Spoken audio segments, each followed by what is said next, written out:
Aujourd'hui, il n'y a aucun problème d'amener des fonds qui se trouvent en France à Israël.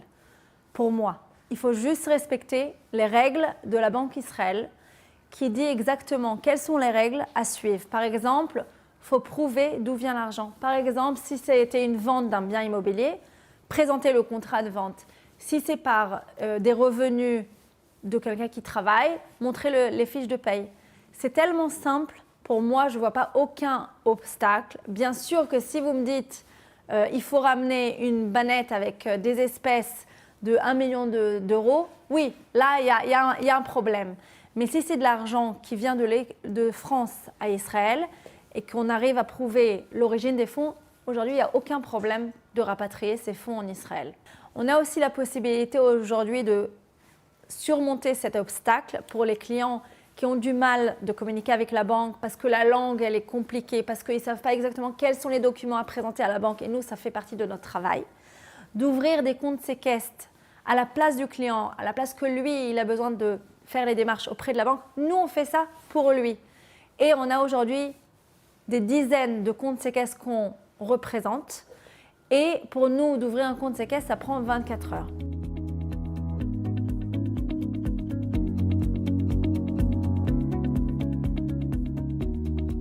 Alors la réponse c'est oui. Il y a des banques qui sont plus arrangeantes que les autres. Il y a des banques qui sont plus strictes. Et ça fait partie de notre travail avec notre expérience et notre savoir-faire.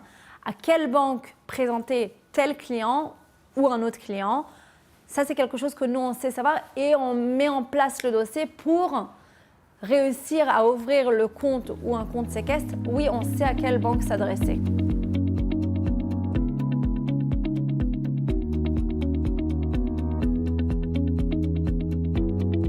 Alors j'ai beaucoup de conseils à donner à mes clients, mais on va choisir quelques-uns qui sont les plus importants.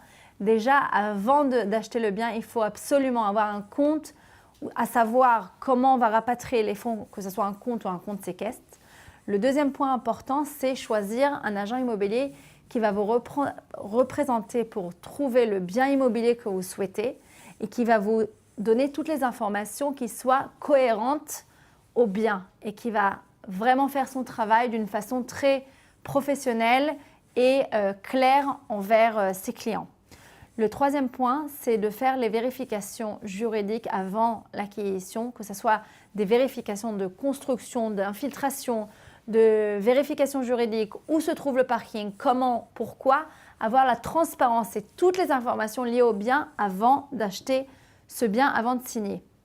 Le quatrième point, c'est d'avoir un avocat israélien qui parle français. Pourquoi un avocat israélien? Un avocat israélien, il peut savoir les subtilités en hébreu, il peut comprendre la mentalité israélienne et avoir beaucoup plus d'informations qui ont entre les mots, qui est des choses qu'on ne dit pas, qu'un avocat français qui parle l'hébreu d'une façon pas très professionnelle. Donc, c'est ce que je vous recommande, d'avoir un avocat israélien qui parle votre langue maternelle.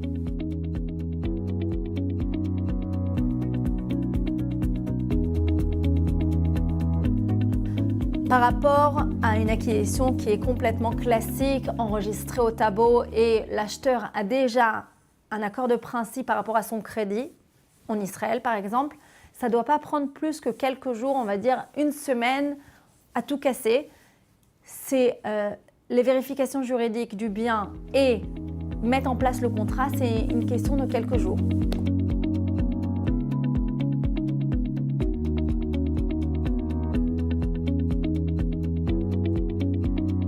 Alors oui, j'ai un exemple. Il y a quelques mois, il y a un acheteur qui m'a contacté pour le représenter lors d'une acquisition. Il s'avère que le vendeur a un vrai problème de compte séquestre. Il n'arrivait pas à ouvrir le compte séquestre, donc il nous a contacté afin que nous, on puisse lui ouvrir le compte séquestre, qu'on a réussi. Mais il y avait un autre problème.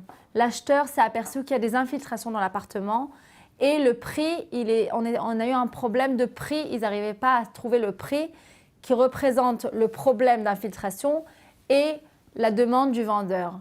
Hier, ils nous ont contactés, ils ont trouvé le prix qui représente les problèmes d'infiltration et la demande du vendeur et on a réussi à trouver un prix qu'ils étaient d'accord les deux parties, mais la condition du vendeur était de signer le contrat en 2 heures.